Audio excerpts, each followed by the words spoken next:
Welcome friends. Raja Rani இன்னைக்கு எபிசோட்ல வந்த இன்ட்ரெஸ்டிங்கான சீன்ஸ் பத்தி பார்க்கலாம். சுமதியோட ஹஸ்பண்ட் சொல்றாரு, நாங்க என்ன தப்பு பண்ணணும் மேடம், எங்களுக்கு எங்களோட வளர்த்த பிள்ளையும் வேணும், பெத்த பிள்ளையும் வேணும் அப்படின்னு சொல்றாரு சந்தியாட்ட. சந்தியா சொல்றாங்க, அர்ச்சனா பாவம், அவ செஞ்ச தப்ப நினைச்சு இப்பதான் ஃபீல் பண்ணிட்டு இருக்கிறான், அவளுக்கு மேலும் நீங்க தண்டனை கொடுக்காதீங்க அப்படின்னு சொல்றாங்க. சுமதியோட அம்மா சொல்றாங்க, பரவாயில்ல, தாயா பிள்ளையா ஒன்னா பழகிட்டோம், ஒரு குடும்பத்தை சதைச்ச பாவம் எங்களுக்கு வேணாம் அப்படின்னு சொல்றாங்க. உங்க குழந்தைய வாங்கிட்டு நீங்க கிளம்புங்க அப்படின்னு சொல்றாங்க சந்தியா. சுமதிட்ட இருந்து செந்தில் அந்த ஆண் குழந்தைய கையில வாங்குறாரு. கொஞ்ச நேரம் பாசமா கையில வச்சிட்டு இருக்கிறாரு. மனசே இல்லாம அந்த குழந்தைய இப்போ சுமதி கையில கொடுக்குறாரு. சந்தியா சுமதிட்ட சொல்றாங்க, நீங்க எப்படி அர்ச்சனாவோட குழந்தைய உங்க குழந்தையா நம்புனீங்களோ அதே மாதிரிதான் செந்தில்மே நினைச்சாரு அப்படின்னு சொல்றாங்க. அர்ச்சனாவுமே அந்த குழந்தைய ரொம்ப நல்லா தான் வளர்த்தா, அவளுக்கும் கஷ்டமா தான் இருக்கும் அப்படின்னு சொல்றாங்க. பக்கத்து வீட்டுல தானே இருக்கிறீங்க, இந்த 2 குழந்தைகளுக்கும் நீங்க 4 பேருமே பேரண்ட்ஸா இருந்துட்டு போங்க அப்படின்னு சொல்றாங்க.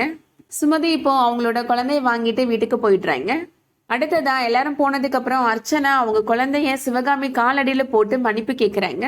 நான் தப்பு பண்ணிட்டேன் அத்தை, என்னை மன்னிச்சிருங்க அத்தை அப்படின்னு சொல்லி சிவகாமி காலில் விழுந்து அழுறாங்க. சரி, நான் உன்னை மன்னிச்சிட்டேன், குழந்தைய தூக்கு அப்படின்னு சொல்றாங்க சிவகாமி. சிவகாமி அர்ச்சனாட்ட சொல்றாங்க, இது வரைக்கும் நீ எவ்வளவோ தப்பு பண்ணிருக்கிற அர்ச்சனா, எல்லாமே ஓரங்கத்தி மேல இருக்கிற பொறாமைனாலயோ இல்ல உன்னோட குடும்பம் உன்னோட குழந்தை அப்படின்னு நீ சொத்து சேர்க்கணும்னு நினைச்சதுனாலதான் பண்ணிருக்கிற அப்படின்னு சொல்றாங்க. இதெல்லாம் கூட்டு குடும்பத்துல சகஜம்தான் அப்படின்னு நானும் மன்னிச்சு விட்டுட்டேன் அப்படின்னு சொல்றாங்க சிவகாமி. இருந்தாலும் இப்ப நீ பண்ணிருக்கிற காரியம் ஒரு தாய் பண்ணுவாளா அப்படின்னு கேக்குறாங்க. அர்ச்சனா சொல்றாங்க, இனிமேல் நான் யார் மனசையும் கஷ்டப்படுத்த மாட்டேன் அத்தை அப்படின்னு சொல்றாங்க. என்னோட குழந்தை காணும் அப்படின்னு கேள்விப்பட்ட உடனே நான் செஞ்ச தப்பு எல்லாமே என் மனசுல வந்துச்சு அத்தை அப்படின்னு சொல்றாங்க. இனிமேல் நான் அந்த மாதிரி எந்த தப்பும் பண்ண மாட்டேன் அத்தை, என்னை மன்னிச்சிருங்க அத்தை அப்படின்னு சொல்றாங்க அர்ச்சனா. சிவகாமி அந்த குழந்தைய வாங்கி ரொம்ப பாசமா கொஞ்சுறாங்க. சரவணன் அப்பாவுமே அந்த குழந்தைய வாங்கி, நம்ம குடும்பத்துக்கு இருந்த கெட்ட நேரம் இதோட ஒளிஞ்சிச்சுன்னு நினைச்சுப்போம், இதை பத்தி இனிமே யாரும் பேச வேணாம், இது நம்ம வீட்டு குழந்தை அப்படின்னு சொல்றாரு.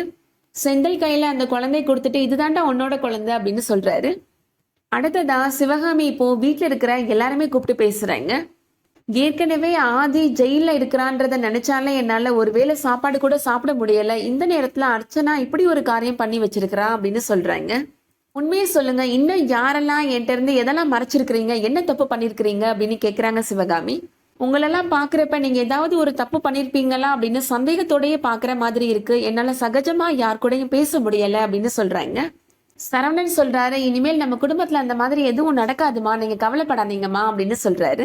செந்தில் இப்போ அர்ச்சனாட்ட சொல்றாரு, நீ பண்ணின விஷயம் அம்மா மனசுல எவ்வளவு ஆழமா பாதிச்சிருக்குன்னு பாத்தியா அப்படின்னு சொல்றாரு. சரவணன் அப்பா இப்போ சிவகாமிட்ட சொல்றாரு, நம்ம பிள்ளைகள் முன்னாடி நீ இந்த மாதிரி மனசுடைஞ்சு அழாதம்மா, குழந்தைகளுமே கஷ்டப்படுவாங்கல்ல அப்படின்னு சொல்றாரு. நீங்க கவலைப்படாதீங்கம்மா, போய் தூங்குங்கம்மா அப்படின்னு சொல்றாரு சரவணன்.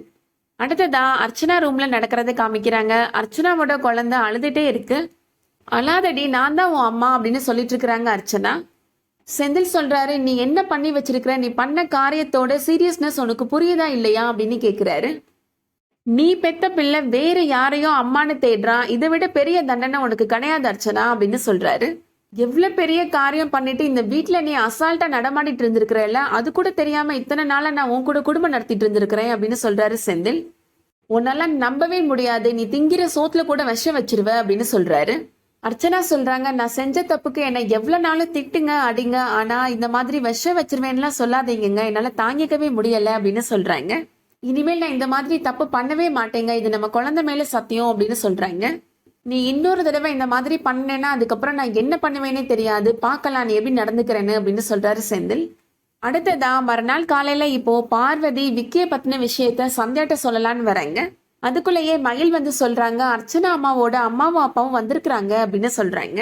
அர்ச்சனாவை பார்த்த உடனே அர்ச்சனாவோட அம்மா ரொம்ப கோபப்படுறாங்க. என்ன காரியண்டி பண்ணி வச்சிருக்கிற, உனக்கெல்லாம் எவ்வளவு தைரியம் அப்படின்னு சொல்லி அர்ச்சனாவை நல்லா அடிச்சிடுறாங்க. செந்தில் சொல்றாரு, ஏற்கனவே நாங்க எல்லாரும் ரொம்ப திட்டோம் அத்தை, பாவத்தை அர்ச்சனா, அவ செஞ்ச தப்ப உணர்ந்து நிக்கிறா, அவளை அடிக்காதீங்க அத்தை அப்படின்னு சொல்றாரு. அர்ச்சனா அம்மா இப்போ சிவகாமிட்ட சொல்றாங்க, அர்ச்சனா இந்த மாதிரி பண்ண காரியம் நாளைக்கு ஊருக்கு தெரிய வந்துச்சுன்னா எல்லாரும் என்ன பத்தி தானே தப்பா பேசுவாங்க, பொண்ணை எப்படி வளர்த்து வச்சிருக்கிறா பாருங்க தானே சொல்லுவாங்க அப்படின்னு சொல்றாங்க. ஏன் சம்பந்தி, நீங்க கூட அப்படிதானே நினைச்சிருப்பீங்க என்ன பத்தி அப்படின்னு கேக்குறாங்க. சிவகாமி சொல்றாங்க, நான் என்னைக்குமே அப்படி பேச மாட்டேன் சம்பந்தி அப்படின்னு சொல்றாங்க. நானும் தான் ஆதிய நல்ல விதமா வளர்த்தேன், ஆனா இவன் தப்பு பண்ணிட்டு இப்போ ஜெயில போய் இருக்கிறான் அப்படின்னு சொல்றாங்க. அதுக்காக ஆதிய நான் நல்ல விதமா வளர்க்கலன்னு அர்த்தமாயிருமா அப்படின்னு கேக்குறாங்க. நம்ம நல்ல விதமா தான் வளர்க்குறோம், ஆனா ஆளாளுக்கு ஒரு குணத்தோட தெரியுதுங்க அப்படின்னு சொல்றாங்க சிவகாமி. சரவணன் அப்பா சொல்றாரு, இப்ப நாளைக்கு ஆதி ஜெயில இருந்து வந்தா அவனை நாங்க ஏத்துக்க மாட்டோமோ, அதே மாதிரி தான் அர்ச்சனாவும் எங்களுக்கு பொண்ணு மாதிரி தான் அப்படின்னு சொல்றாரு. உங்களுக்கு ரொம்ப பெரிய மனசு சம்பந்தி, யார் இந்த மாதிரி எல்லாம் நடந்துப்பாங்க அப்படின்னு அர்ச்சனாவோட அப்பா சொல்றாரு. அர்ச்சனா அம்மா இப்போ அர்ச்சனாட்ட சொல்றாங்க, உனக்கு எந்த மாதிரி வாழ்க்கை கிடைச்சிருக்குன்றத புரிஞ்சு நடந்துக்கோ அர்ச்சனா அப்படின்னு சொல்லிட்டு போறாங்க. அடுத்ததா இப்போ மயில் சொல்றாங்க, எல்லாரும் இருக்கிறீங்க, இப்பவே நான் எல்லாத்தையும் சொல்லி ஊருக்கு கிளம்பலான்னு இருக்கிறேன் அப்படின்னு சொல்றாங்க.